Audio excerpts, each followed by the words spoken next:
Nyiri umwana naramubwiye ni ese mukuru wanjye ni igiki kigutera agahinda, ni iki kigutera gushavura?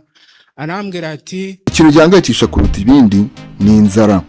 Yaravuze abantu bameze nka shikarete, iyo isukari ishizemo barakujugunya.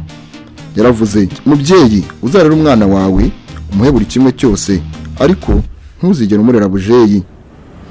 Yaravuze kandi irindi jambo n'umugabo ze, yaravuze ati kubaho neza ni igihe ubaho udafunze utarwaye.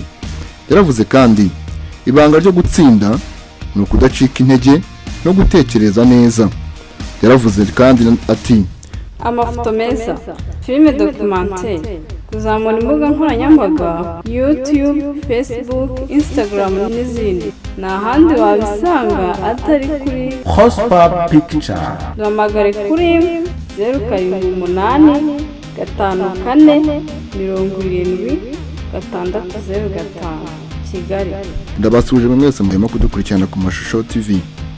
Ngiye wumva nditwishime Dani, ndi inyamaswa y'ikaramu n'indangururamajwi, ndi inkuru kubita mu kinyamakuru nkategetse imbuga nkoranyambaga. Abandi barashakisha njyewe ndandika, abandi baravuga njyewe nkatunganya.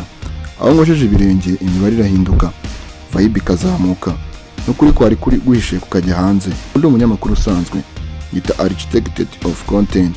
Ndi wa muntu ucuranga amagambo akayabyaramo inkuru, wawundi uvuga inkuru zikagera ku ndiba y'umutima. Ndi Dani wa mu content gatambira u Rwanda rwabyaye, uzwiho gukutana ukuri n'ubuhanga budasanzwe. Listen, this is not a drill, it's a lifestyle. Hano ku mashusho TV, amakuru tuyasoma mu nkovu z'ibyamamare. Ndagira ngo maze mushimire wakomeje kudutega amatwi ndetse ukaduha n'umwanya.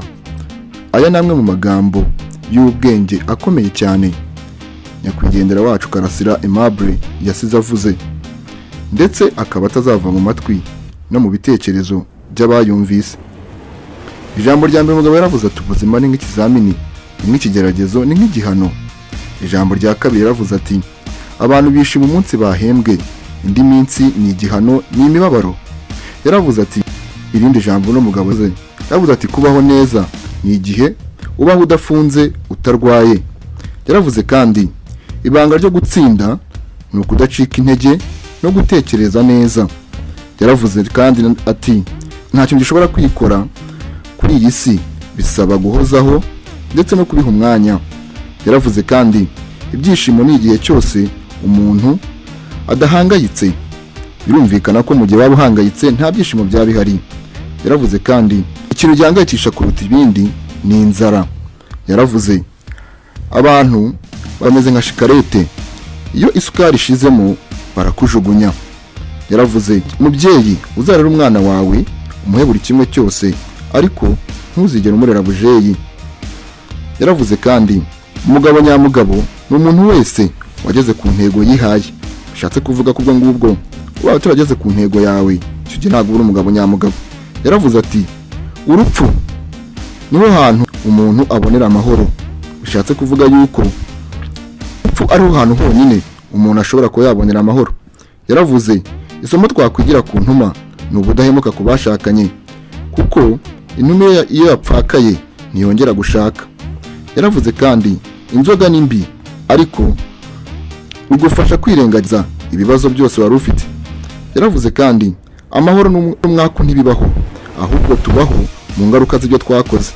Yaravuze kandi abantu baba mu bice bitatu: icya mbere njye nyirizina, icya kabiri njye babona, icya gatatu rukurikira izindi. Yaravuze kandi guca bugufi n'intwaro nziza, n'impano ni amahirwe. Irindi jambo yavuze n'umugabo, yaravuze ati guhatana ni byiza, ariko hatarimo guhangana. Yaravuze kandi abamotsi ni nka vuvuzera, kuko bavuga ibyo batemera. Reka turame mu mateka yaranze Nzaramba Karasira Aimable. Karasira Aimable yavutse mu mwaka w'1977. Ubu bavuga ko afite imyaka 49. Yavukiye aho bita Irwaniro muri Huye, aho bita Imwendo, umudugudu wa Rugerero. Ariko we n'umuryango we bahamaze igihe gito cyane, dore ko yahise mu mujyi wa Kigali. Amashuri abanza yayize kuri EPA, ayisumbuye yayakomereje muri seminare Indera. nyuma yakomeje ayisumbuye muri lycée de Kigali ari naho yasoreje amashuri ye yisumbuye. Yaje gusoza kaminuza aba n'umwarimu muri kaminuza nkuru y'u Rwanda mu ishami ry'ikoranabuhanga n'itumanaho. Karasira nta mugore nta mwana yigeze. Yavuze ko yahisemo kutabyara kubera ukuntu ubuzima bumeze ku isi. Yaravuze ngo ntago yabuzanamo umwana ngo anyure muri iyi miruho y'isi. Karasira yavuze ko abayeho nka nyakamwe kubera ko umuryango we witabye Imana wose agasigarana na murumuna we wenyine. Karasira yakoze byinshi cyane bitandukanye. Avuga ko yaje mu muziki ashaka umuryango no kwimara agahinda yari afite. None yigishije kandi mu cyahoze ari kiste. Karasira kandi yigeze kuvuga ku bijyanye no kwiyahura. Avuga ko umuntu wiyahura ari umuntu sosiyete iba yaratereranye. Karasira yaje gupfa nyuma yo kunywa imiti imufasha ku burwayi bwe bwo mu mutwe, aho bavuga yuko yafashe ingano irenze ko yari atuwafata. Karasira umunsi yapfuyeho nawo ntusanzwe, dore ko ari wo munsi yiteguraga gusohoka muri gereza, ndetse ari nawo munsi yari yamaze kugera hanze y'igipangu cya Mageragere. Ubugenzacyaha bwavuze ko gufatwa kwa Karasira bwari bukurikiye ikiganiro yari amaze iminsi atanga ku mbuga nkoranyambaga buha ishingiro jenoside yakorewe abatutsi mu mwaka w'1994. Byagaragazaga ko itateguwe n'ibiba ry'amacakubiri mu Banyarwanda. Nubwo Karasira Aimable yapfuye, abantu benshi cyane bakomeje kugaruka ku magambo murumuna we yavuze ku ishyingurwa rye. Baranyima umukandara wo muri karate umbereye kubera iki? Kubera ibyago twagize.